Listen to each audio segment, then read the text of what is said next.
जय हिंद छात्रों। तो कैसे हैं आप लोग? आई होप आप लोग बहुत ही बढ़िया होंगे और अपनी पढ़ाई जो है बहुत ही मज़ेदार तरीके से कर रहे होंगे। देखिए, आज आपको इस क्लास में क्लास 12th बायोलॉजी का जो आपका टॉपिक है, आरएनए का ट्रांसलेशन अर्थात आरएनए का अनुवादन किस प्रकार से किया जाता है, इस वीडियो में बहुत ही प्यारे तरीके से जो है चीज़ को समझने वाले हैं। तो चलिए स्टार्ट करते हैं बिना कोई टाइम वेस्ट किए हुए। देखिए, सबसे पहले हम आपको समझाएं कि डीएनए से आरएनए बनने की प्रोसेस को कहा जाता है ट्रांसक्रिप्शन अर्थात अनुलेखन। क्या कहा जाता है? ट्रांसक्रिप्शन। डीएनए से आरएनए ट्रांसक्रिप्शन, ठीक है। और आरएनए से प्रोटीन बनना, क्या? आरएनए से प्रोटीन बनना क्या कहलाता है? ट्रांसलेशन। देखिए, यहाँ पर हमने आपको पिछली वीडियो में क्या बताया था कि डीएनए से आरएनए अर्थात ट्रांसक्रिप्शन की प्रोसेस दो प्रकार से हमने आपको पढ़ाई थी, एक प्रोकैरियोटिक में और एक यूकैरियोटिक में। ठीक है, अगर आपने वीडियो नहीं देखी है तो पहले जाकर वीडियो जरूर अच्छे से देख लीजिएगा। ठीक है, तो देखिए यहाँ पर, देखिए डीएनए से आरएनए बनने को क्या कहेंगे हम लोग? ट्रांसक्रिप्शन। और आरएनए से प्रोटीन बनने को क्या कहेंगे? ट्रांसलेशन। देखिए, आरएनए मुख्य रूप से जो है आपके तीन प्रकार के बनते हैं।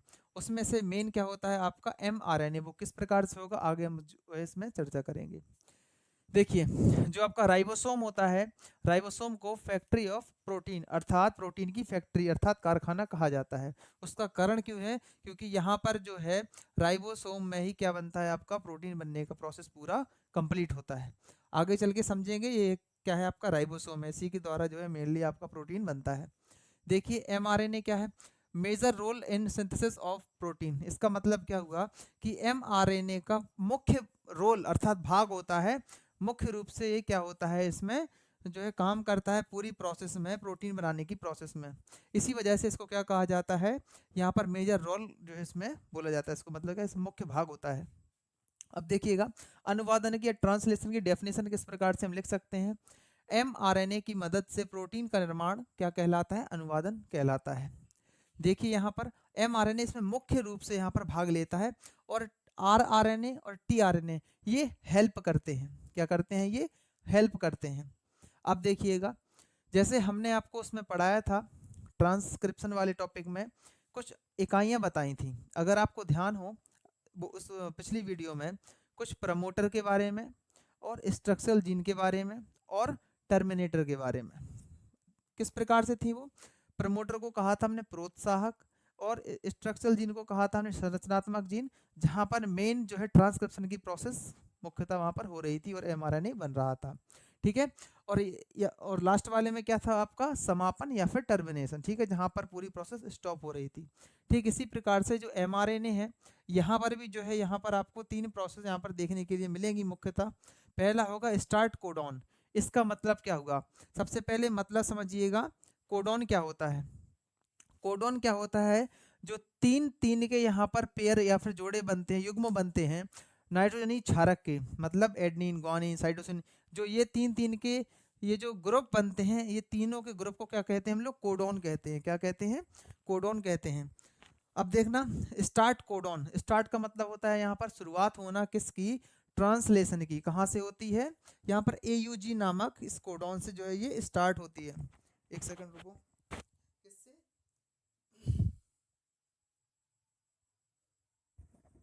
किससे स्टार्ट होता है? AUG से। ठीक है, ये आपको विशेषकर याद रखना है, आपके MCQ में पूछ लिया जाता है।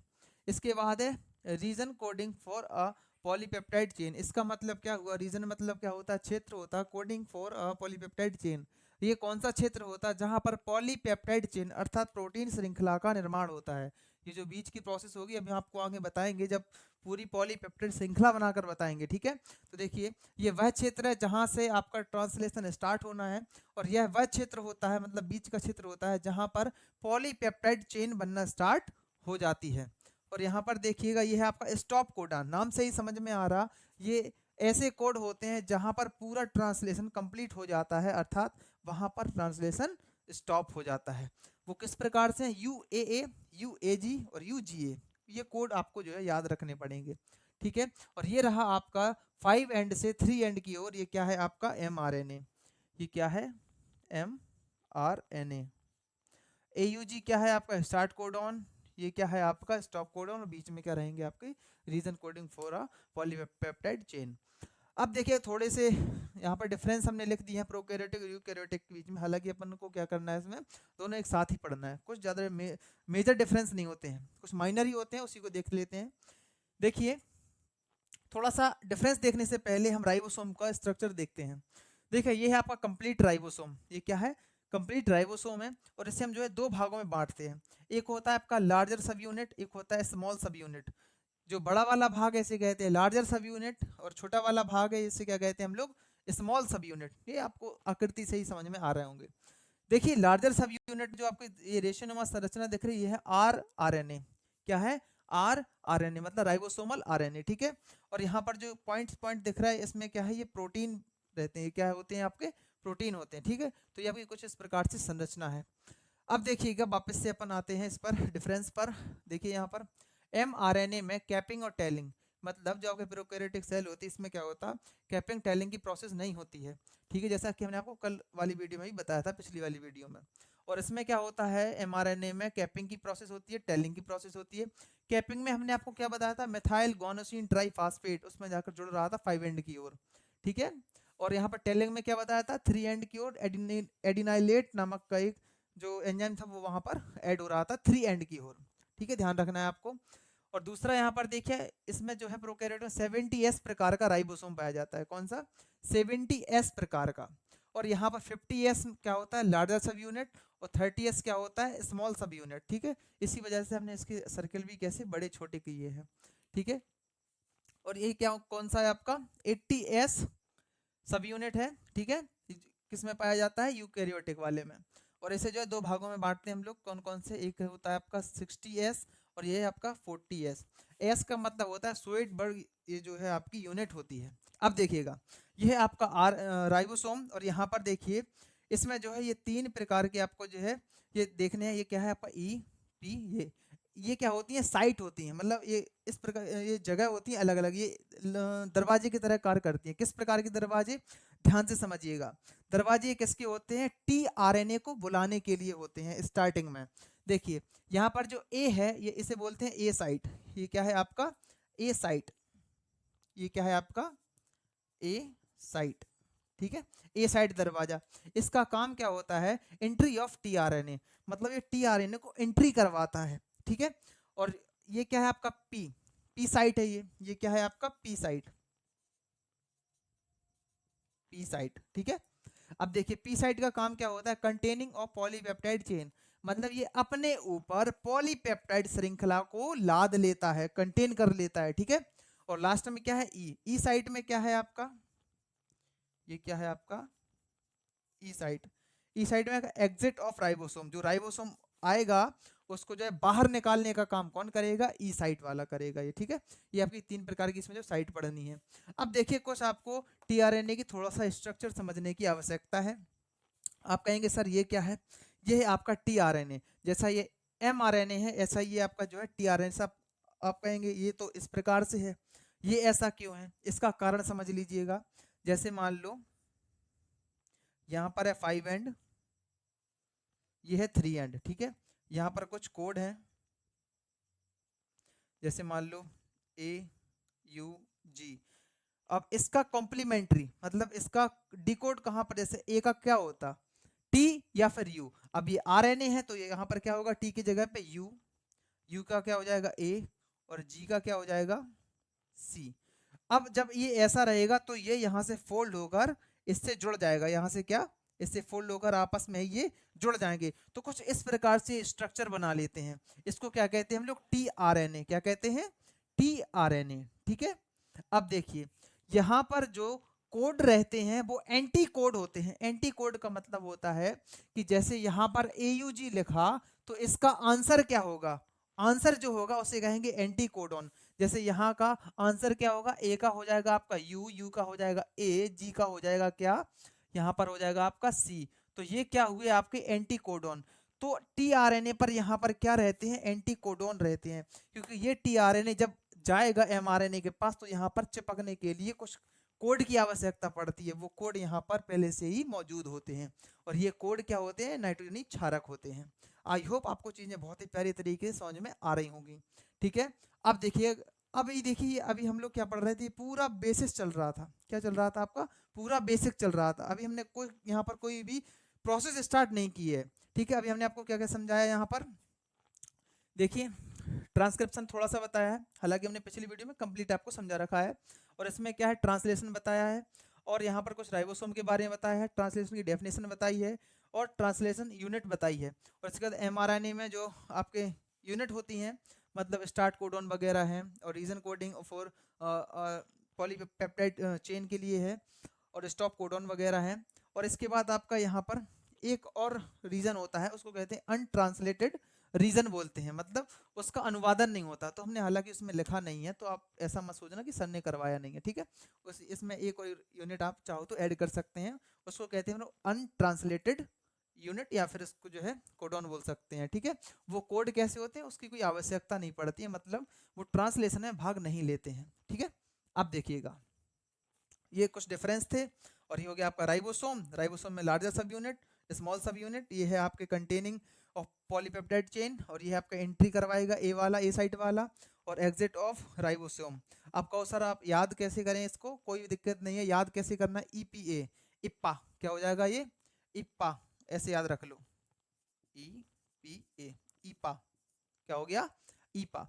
ई का मतलब एग्जिट से है, पी का मतलब क्या है, अपने ऊपर ये जो है पॉलीपेप्टाइड चेन को अपने ऊपर लाद लेगा, ये कौन सा, पी वाला। और ए वाला क्या करेगा, जो आपके टीआरएनए होगा एंटी कोडॉन वाला, ये वाला इसको बुलाएगा, ठीक है आ जाओ हमारे पास, फिर बाद में जो है हम प्रोटीन का निर्माण करते हैं साथ में मिलकर।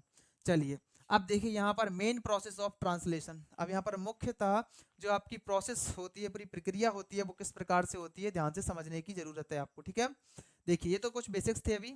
अब देखिएगा, इसमें जो है प्रोसेस में पूरी मेनता हमने जो 3 भागों में बांटा है, जैसा कि हमने आपको बताया था पिछले वीडियोस में, ट्रांसक्रिप्शन वाले में कौन कौन सी प्रारंभ में, अर्थात इनिशिएशन, इलोंगेशन और टर्मिनेशन, ये आपके मेन 3 पार्ट होते हैं।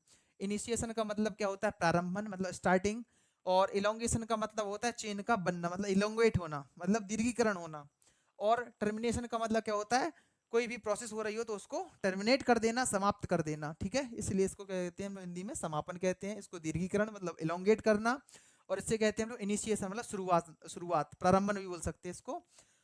और इसकी प्रारंभिक प्रक्रिया किस प्रकार से स्टार्ट होती है, इसे जो है हम 2 भागों में समझ सकते हैं। पहला एक्टिवेशन ऑफ एमिनो एसिड्स, किसका, एमिनो एसिड का सक्रियण, या फिर एक्टिवेशन ऑफ एमिनो एसिड्स। दूसरी प्रोसेस रहेगी आपकी transfer of acid to tRNA. इसका मतलब क्या हुआ कि हमें जो आपके एसिड हैं या फिर एमिनो एसिड है, इसको ट्रांसफर करना होगा किस पर, टीआरएनए पर। उस प्रोसेस का एक नाम होता है, अभी आपको हम आगे उससे जो है समझा रहा है। अब देखो, एक्टिवेशन ऑफ एमिनो एसिड क्या होता है, यहाँ पर देखो, ये क्या है आपका, एमिनो एसिड है, क्या है, एमिनो एसिड है, और ये जो है एटीपी की मौजूदगी में किससे जुड़ेगा, एमिनोसिल टीआरएनए सिंथेटेज से। ये क्या है आपका, एक प्रकार का एंजाइम है। अब यहाँ पर थोड़ी सी चीज़ें हम समझेंगे बहुत ही प्यारे तरीके से, बस आपको ध्यान से सुनने की ज़रूरत है। पीडीएफ आपको जो है लिंक में मिल जाएगा, ठीक है, टेलीग्राम पर। अब देखिएगा, यहाँ पर डिजाइन बना दें, ये थोड़ा सा अच्छा लगता है। अब देखो ये मान लो कोई भी एमिनो एसिड है, ठीक है, और ये मान लो कोई भी एक एंजाइम है, ध्यान से समझना है। ये क्या है आपका, एंजाइम है। ये किसकी उपस्थिति में चिपकेगा आके, एमिनो ट्राइफॉस्फेट। ट्राइफॉस्फेट का मतलब क्या होता है, 3 फॉस्फेट समूह उसमें जो है चिपके रहेंगे। और जैसे ये ऐड होगा किससे, एमिनो एसिड एमिनोसिल टीआरएनए सिंथेटेज से, ये जैसे ही ऐड होगा तो यहाँ पर क्या हमें देखने के लिए मिलने वाला है कि 2 फॉस्फेट समूह यहाँ पर गायब हो जाएंगे।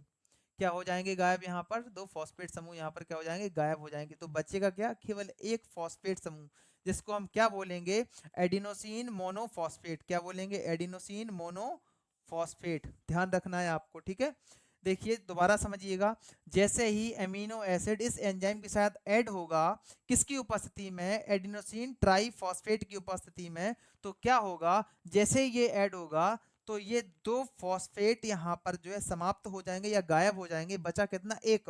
और एक को बोला जाता है मोनो, इसलिए इसका नाम क्या हो गया, एमिनो मोन सॉरी एडिनोसिन मोनोफॉस्फेट, क्या हो जाएगा, AMP।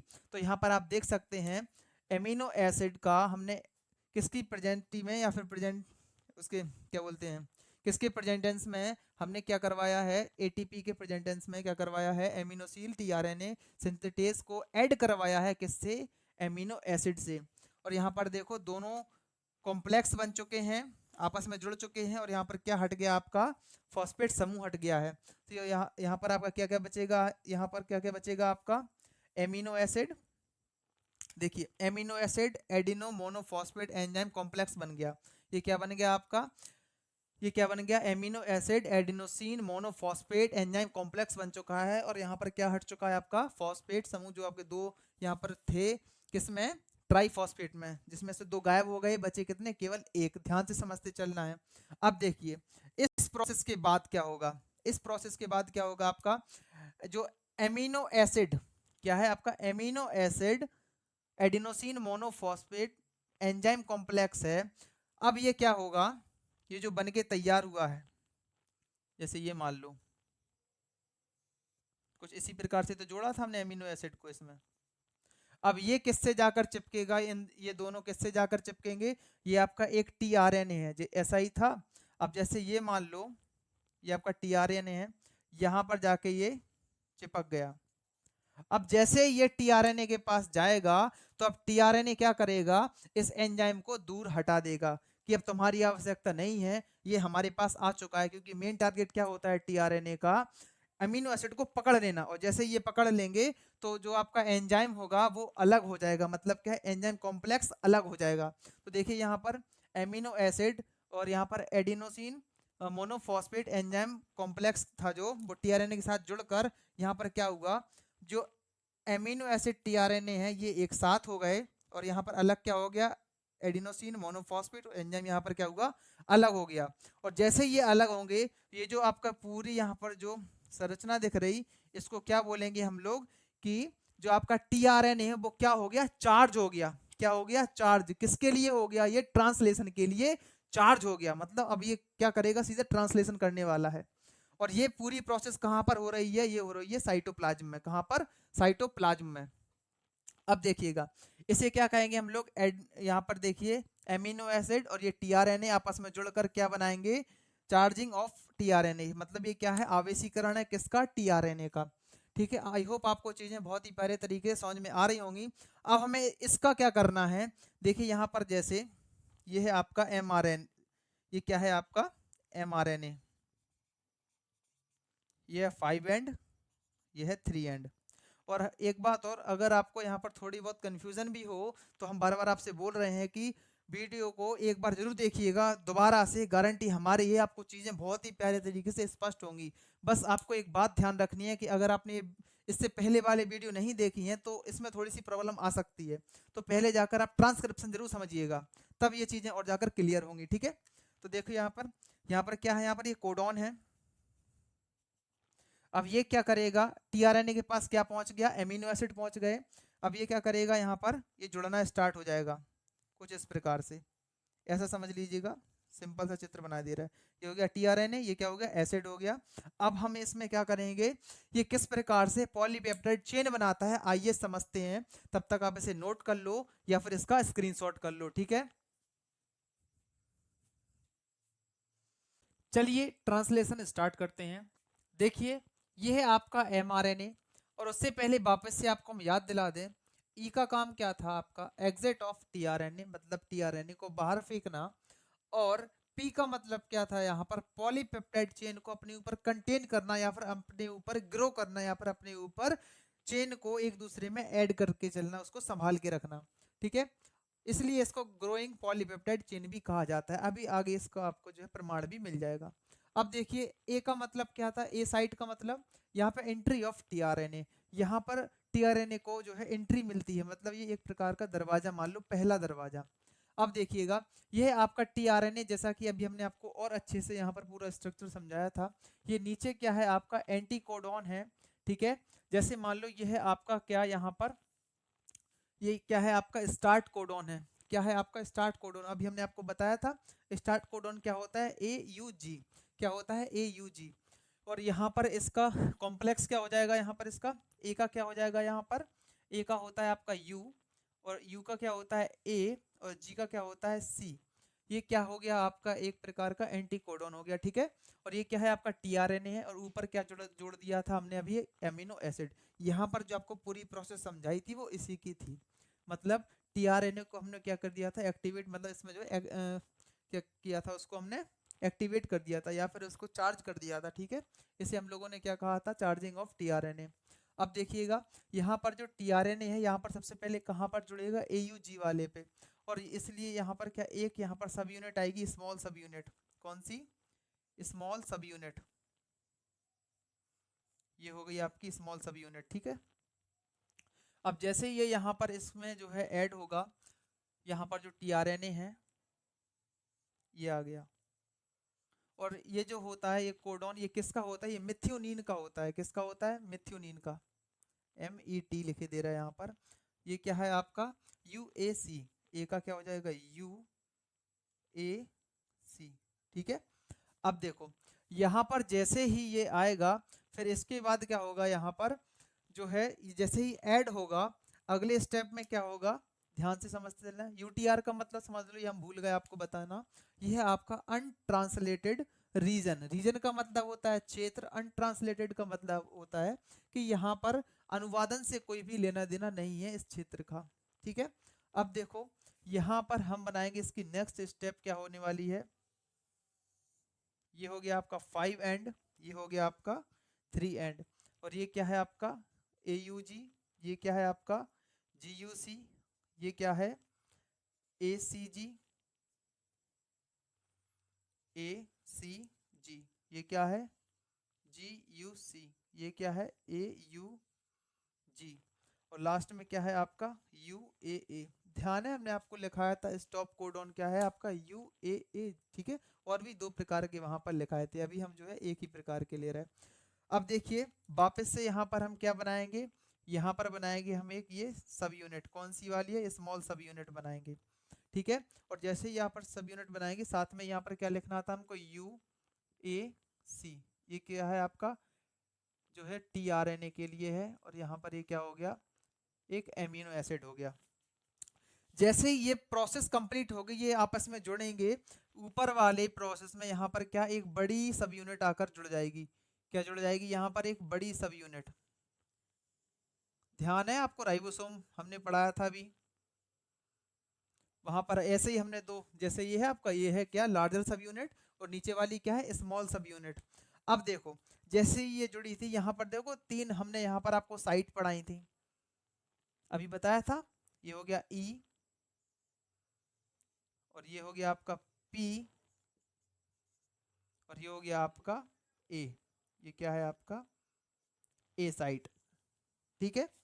अब देखो ई का मतलब क्या है, यहाँ पर एग्जिट ऑफ टीआरएनए। पी का मतलब क्या है, कंटेन। देखिए यहाँ पर जो पॉलीपेप्टाइड चेन है वो किस साइट पर है, पी साइट पर है। अब देखो इसके बाद नेक्स्ट स्टेप में क्या होगा, फिर से हम क्या बनाएंगे, एक डायग्राम और बनाएंगे इसका। बना लो आप लोग कृपा करके, ध्यान से देखिएगा यहाँ पर, और ये चित्र जो है इनकी बार बार प्रैक्टिस कीजिएगा, ठीक है। ये है 5 एंड और ये है 3 एंड, और यहाँ पर ये क्या है आपका, ये नाइट्रोजीनियस बेस है कुछ। कौन कौन से, पहला कौन सा था आपका AUG, दूसरा कौन सा है GUC, तीसरा कौन सा है ACG, और लास्ट में क्या है आपका UAA। ये आपका स्टॉप है, ये स्टार्ट है। अब देखो पूरा थोड़ा सा चित्र बना लो, जैसा अभी हमने आपको बताया था कुछ इस प्रकार से। और ऊपर क्या क्या था आपका, यहाँ पर एक TRNA है, एक TRNA है, इसका कोड क्या है आपका UAC। UAC क्या कोड है, UAC, ठीक है। और ऊपर क्या है, एक यहाँ पर प्रोटीन है, सॉरी एमिनो एसिड है, और ये क्या है आपकी लार्जर सब यूनिट है। कौन सी सब यूनिट है, लार्जर सब यूनिट है, ये कौन सा रीजन है, आप सॉरी साइट है, ई साइट है, और ये आपकी पी साइट है, और ये आपकी ए साइट है। अब देखो टीआरएनए का काम क्या होता है, ये जो है एमिनो एसिड को पकड़ कर, देखिए ये पकड़ लिया, अब ये कहां पर लाएगा, आपका ए साइट पर लाएगा।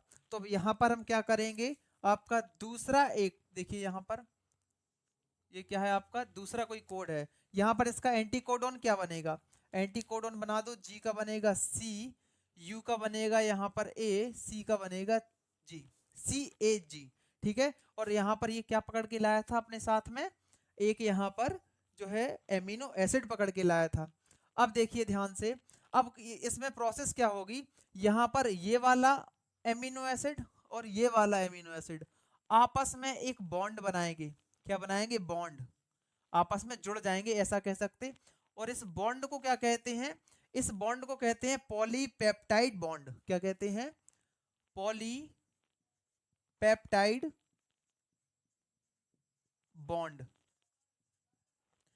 और ये बनाने में हेल्प कौन करता है, ये करता है आपका आरआरएनए, मतलब राइबोसोमल आरएनए।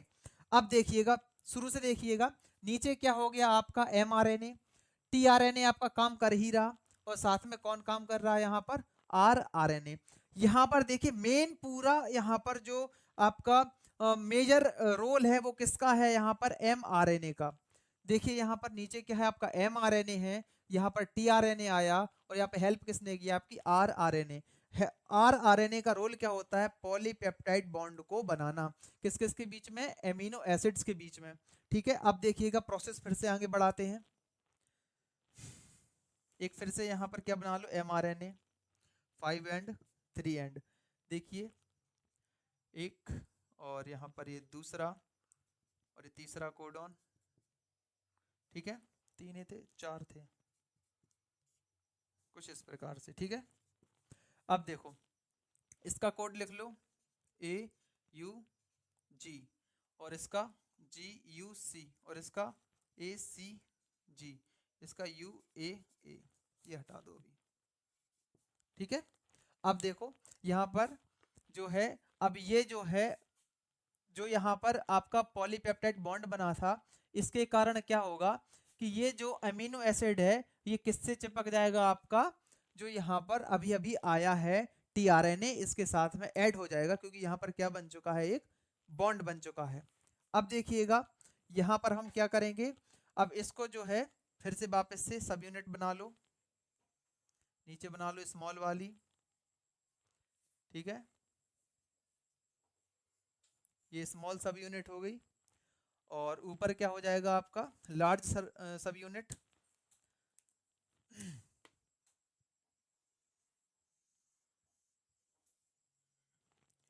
ये क्या हो गया आपका लार्जर सब यूनिट, ठीक है। और ये क्या हो जाएगा आपका ई साइट, और ये क्या हो जाएगा आपका पी साइट, और ये क्या हो जाएगा आपका ए साइट। अब देखना, अब कहो सर कि अभी तो ये यहाँ पर था, अब यहाँ पर कैसे आया, तो देखो ध्यान से, यहाँ पर जो आपका राइबोसोम है ये आगे की ओर खिसकता रहता है। देखिए किस प्रकार से, जैसे हमने ये यहाँ पर छोटी सी कोशिश की आप लोगों को समझाने की, जैसे ये अभी यहाँ पर था, तो आप यहाँ पर ध्यान से देख सकते हैं AUG किसके सीध में है, अभी P के सीध में है। और इसके बाद जो आपका GUC पर जैसे ही यहाँ पर A पर आएगा, तो ये इसके बाद जो है इससे बॉन्ड बनाने के बाद चिपक जाएगा इससे, और ये थोड़ी सी प्रोसेस आगे बढ़ जाएगी। तो अब देखो ऑटोमेटिक AUG के पास में E आ गया, और GUC के पास में आपका P आ जाएगा, और A फिर जो है आगे की ओर बढ़ जाएगा। यहाँ पर थोड़ा सा आगे पीछे हो रहा है, लेकिन कोई प्रॉब्लम वाली बात नहीं है। देखो यहाँ पर, ये देखिए यहाँ पर पहले आया आपका यहाँ पर क्या, AUG पर E आ गया, P आ जाएगा बीच वाले पर, इस वाले पे A आ जाएगा, ठीक है। तो अब देखिए इसमें देखो यहाँ पर जो आपका पॉलीपेप्टाइड था, सॉरी एमिनो एसिड था, ये किस पर पहुंच जाएगा आपका, देखिए यहाँ पर कौन सा कोडॉन था, CAG वाला, CAG, इस पर कितने हो जाएंगे, 2 एमिनो एसिड हो जाएंगे, और यहाँ पर ये क्या रहेगा, ये खाली हो जाएगा, ये कैसा हो जाएगा, ये खाली होकर ये यहाँ से बाहर एग्जिट हो जाएगा, ठीक है। और यहाँ पर फिर वापस से एक नया क्या आ जाएगा, एक कोड आ जाएगा, अर्थात एक नया टीआरएनए आएगा एमिनो एसिड को पकड़कर। और यहाँ पर ए का उल्टा क्या है, कॉम्प्लीमेंट्री क्या होता है, ए का यू और सी का क्या होता है, जी, और जी का क्या होता है, सी। अब फिर से ध्यान से देखो, अब फिर से यहाँ पर बीच में क्या बनेगा, बॉन्ड बनेगा। और फिर ये जो प्रोसेस फिर से आगे बढ़ेगी, तो हम फिर से नेक्स्ट स्टेप बनाते हैं इसका। देखिए यहाँ पर 5 एंड 3 एंड, ये पूरा सेम बना लो अभी।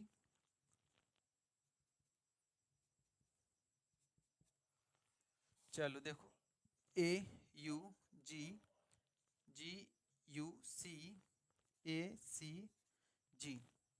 नीचे क्या बनाना है हमको, स्मॉल सब यूनिट। ऊपर क्या बनाना है, लार्जर सब यूनिट। अब यहां से मत बनाओ क्योंकि आगे बढ़ चुकी है प्रोसेस।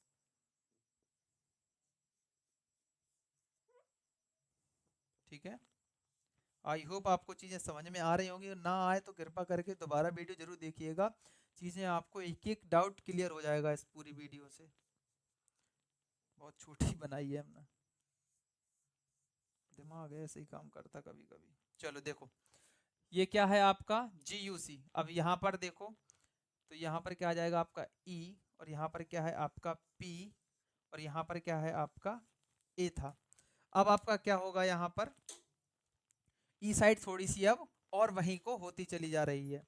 अब देखो यहाँ पर क्या कुछ गड़बड़ हो गया, नहीं होगा, सही है।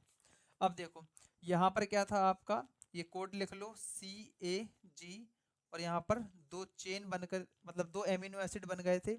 अब एक एमिनो एसिड इसका चला जाएगा इसके पास में, तो ये मतलब क्या हो गया, यहाँ पर 3 हो गए, ठीक है। और ये चेन जो है कुछ इसी प्रकार से आगे की ओर बढ़ती चली जाएगी, और लास्ट में कहां पर आएगी ये चेन जो है, UAA, अर्थात ये क्या है आपका स्टॉप कोडान है। तो अब देखो यहाँ पर हम डायरेक्ट यहाँ से हटा के आपको सीधा स्टॉप कोडान तक ले चलते हैं। चलिए यहीं पर बना लेते हैं। देखो 5 एंड, ये है 3 एंड। अब देखिए स्टॉप कोडान पर हमको क्या करना है, यहाँ पर सबसे पहले देखो ये आपकी जो है कोडॉन बना लो, स्टॉप कोडॉन, ठीक है। ये क्या, इसे क्या कहते हैं हम लोग, स्टॉप कोडॉन। ये क्या है आपका UAA, और यहाँ पर क्या था आपका ACG, और यहाँ पर क्या था आपका GUC, यहाँ पर क्या था AUG। अब देखो जैसे मान लो यहाँ तक आपका जो है, ये देखो ये क्या हो गया आपका स्मॉल सब यूनिट, और ये क्या हो गई आपकी लार्जर सब यूनिट, और ये क्या हो जाएगा आपका ई साइट, और ये क्या हो जाएगा आपका मान लो पी साइट, ठीक है। और ये क्या हो जाएगा यहाँ पर ए साइट। अब देखो यहाँ पर आते आते चेन काफी लंबी हो जाएगी। जो चेन है ये एग्जाम्पल के लिए है, चेन काफी लंबी हो जाती है। अब देखो जैसे यहाँ पर मान लो जो आपका कोडॉन थे, क्या था आपका ए का यू, सी का यहाँ पर जी, और यहाँ पर सी। जो चेन है आपकी वो काफी लंबी हो जाएगी यहाँ तक आते आते, ठीक है। देखो कुछ इस प्रकार से। अब देखिएगा ध्यान से समझिए, यहाँ पर जैसे ही स्टॉप कोडॉन पर आएगा, यहाँ पर जो है आपका राइबोसोम, तो यहाँ पर कोई भी टीआरएनए यहाँ पर नहीं आ सकता, क्योंकि ये कौन सा कोडॉन है, स्टॉप कोडॉन है। और जैसे ही यहाँ पर ये पूरी प्रोसेस समाप्ति के लिए आएगी, तो यहाँ पर एक फैक्टर रिलीज होगा जिसका नाम होगा रिलीजिंग फैक्टर। क्या नाम होगा यहाँ पर, रिलीजिंग फैक्टर। क्या नाम होगा, रिलीजिंग फैक्टर, ठीक है। और इस फैक्टर के थ्रू क्या होगा, ये जो आपके राइबोसोम है ये हट जाएंगे, और यहाँ पर जो पॉलीपेप्टाइड चेन है ये यहाँ से कट कर या फिर फ्री होकर यहाँ पर एक स्वतंत्र पॉलीपेप्टाइड चेन बन जाएगी, अर्थात एक प्रोटीन का अणु बनकर तैयार हो जाएगा। क्योंकि प्रोटीन किसका ग्रुप होता है, एमिनो एसिड्स का, अर्थात एमिनो एसिड्स की एक ये पूरी श्रृंखला होती है, एक चेन होती है जिसे हम लोग पॉलीपेप्टाइड चेन कहते हैं, ठीक है। आई होप आपको टॉपिक बहुत ही प्यारे तरीके से समझ में आ रहा होगा। एक बार और समझ लीजिएगा ध्यान से। देखिए यहाँ पर यूटीआर का मतलब क्या था, अनट्रांसलेटेड रीजन, अर्थात ऐसा क्षेत्र जहाँ पर किसी प्रकार की अनुवादन की प्रक्रिया नहीं होती है। और ये क्या है, आपका स्टार्ट कोडॉन है, ये है आपका जो है स्टॉप कोडॉन है। यहाँ पर सबसे पहले जो आपका टीआरएनए है एमिनो एसिड पकड़ कर लाता है, और फिर उसके बाद यहाँ पर राइबोसोम आकर, मतलब दोनों सब यूनिट्स आपस में कनेक्ट हो जाती है, कॉम्प्लेक्स पूरा एक एरिया कंप्लीट हो जाता है, बन जाता है। फिर इसके बाद जो है यहाँ पर इसके कोड आपस में कनेक्ट होने के बाद क्या करते हैं, इसके बाद जो टीआरएनए, अगला टीआरएनए वो आता है, बीच बीच में बॉन्ड बनता है, बॉन्ड का नाम क्या होता है, पॉलीपेप्टाइड बॉन्ड। कौन बनाता है, आरएनए बनाता है। और इसमें जो है ये बॉन्ड बनने के बाद जो है ये चेन बनना स्टार्ट हो जाती है, और पी साइट को इसी वजह से कहते हैं हम लोग ग्रोइंग, क्या कहते हैं, ग्रोइंग पॉलीपेप्टाइड चेन, क्या कहते हैं, या ग्रोइंग साइट बोल सकते हैं सबसे बढ़िया। ग्रोइंग साइट किसकी साइट होती है, पॉलीपेप्टाइड चेन की, पॉलीपेप्टाइड चेन। मतलब क्या है, जो यहाँ पर पॉलीपेप्टाइड श्रृंखला है वो पी साइट पर ही क्या होती है, ग्रोथ होती चली जाती है। इसकी प्रोसेस अभी हमने आपको डिटेल में समझाई है। और जैसे जैसे ये ग्रोथ होती है ये काफ़ी लंबी चेन बन जाती है, जैसे हम लोग प्रोटीन बोलते हैं। और ये प्रोसेस जैसे यूएए जैसे स्टॉप कोडॉन पर आती है, तो यहाँ पर एक रिलीजिंग फैक्टर रिलीज होता है, जिसके कारण राइबोसोम हट जाता है और पॉलीपेप्टाइड चेन स्वतंत्र होकर एक प्रोटीन का या फिर एक पॉलीपेप्टाइड श्रृंखला का निर्माण करती है। आई होप आपको टॉपिक बहुत ही प्यारे तरीके से समझ में आ गया होगा। ठीक है, ये तो अगर आपको वीडियो अच्छी लगी हो तो एक प्यारा सा लाइक और कमेंट जरूर कीजिएगा। जय हिंद सर करके। मिलते हैं नेक्स्ट ऐसे ही इंटरेस्टिंग टॉपिक के साथ, तब तक के लिए जय हिंद जय भारत। तो इसे नोट कर लो या फिर इसका स्क्रीनशॉट कर लो, ठीक है।